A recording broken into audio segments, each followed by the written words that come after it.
Hi, gang. Dr. Jester here. I want to go over some things with you in relation to your upcoming portfolio assignment. I know that some of you have some trepidation about that, so I want to go over some things.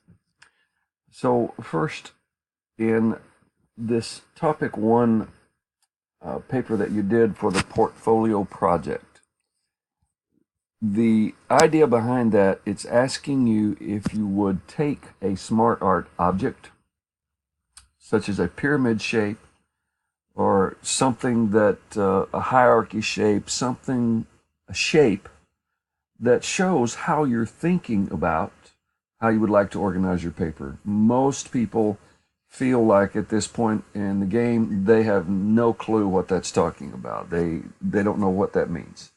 So here's what I want you to think of. Think of this idea that you're going to write a book. How do you want to organize the book? First of all, you do have to have some kind of introduction to the book. And you've got to have a plan. You've got to have chapters. So the introduction is going to kind of show everyone that's reading your book what these chapters are all about and what you hope to accomplish. And you kind of give an overview of each and every chapter, what you're going to discuss, and then kind of come to some sort of conclusion about it. That's what the portfolio basically is. And in topic one, you pick a design object that kind of gives a general idea of how you plan on organizing it. And then in topic two, you're basically looking at Abrahamic religions. You're then going to topic three is Islam. So in each and every one of those papers, you are writing about a religion. You're writing about some other tradition. Islam, you're writing about Judaism. You're looking at traditional religions that could be African, Native American, Eastern religions, Buddhism, Hinduism. So you're going to write each week on one of those.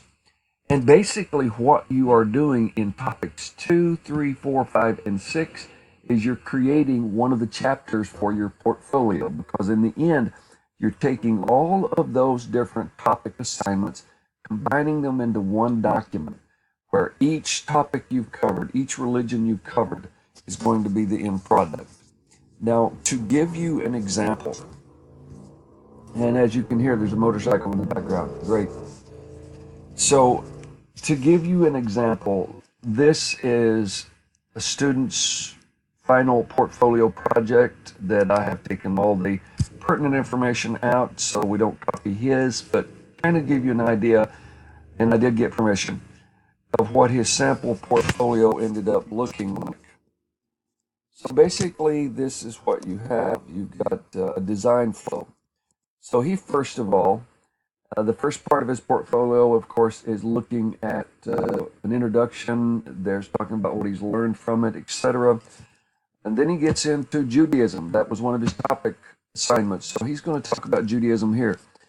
And he used a design like this and listed the history, the subgroups, the principal texts, major beliefs, fundamental practices, etc. of Judaism.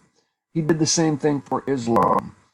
He goes to the next part and discusses Baha'i faith. Now, this structure is not exactly like his, but this is kind of basically what he did.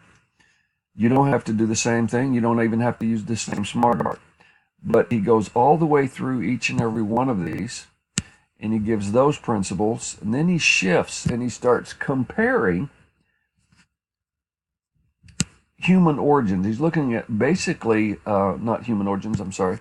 He's looking at the origins of each religion. So he gives a brief in this little area right here. There's a brief synopsis. Where did Judaism come from? Where did Islam come from? Baha'i faith. Each one of those religions he's discussed, he's comparing origins. Does the same thing for the meaning of life. So he compares each one of those.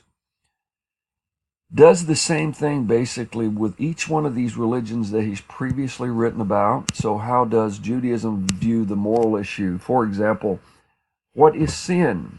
In Christianity, of course, that is failing God, failing to live up to the expectations of God's law. In Islam, it is the moral problem. The conundrum is submitting. There's not really a sin problem, there's a pride problem.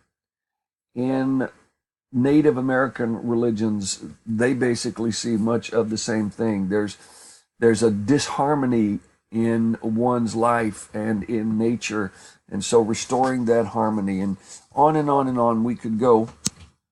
Judaism, of course, it's you must be obedient to the law. But these are some of the ways you can think about the portfolio. Human destiny, how does each religion answer those? Some of the write-up on that where he compares those, he gives a brief synopsis, then his bibliography. But basically, please do think of your portfolio as a document where you're creating a 25 to 35 or 40 page document that you can use. It has chapters basically, and each religion is kind of like a chapter that you're going to include in that is taken from every one of your topics. And so the end product is you're going to have a document with a title page, you're going to have an introduction, you're going to discuss briefly.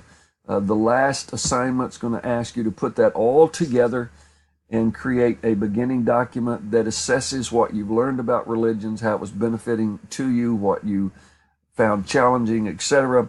And then you're going to list all those documents, or you're going to take all your topic assignments, place them in there, maybe do some finessing, maybe rewrite them, maybe place some smart art in there to show how you want to structure it.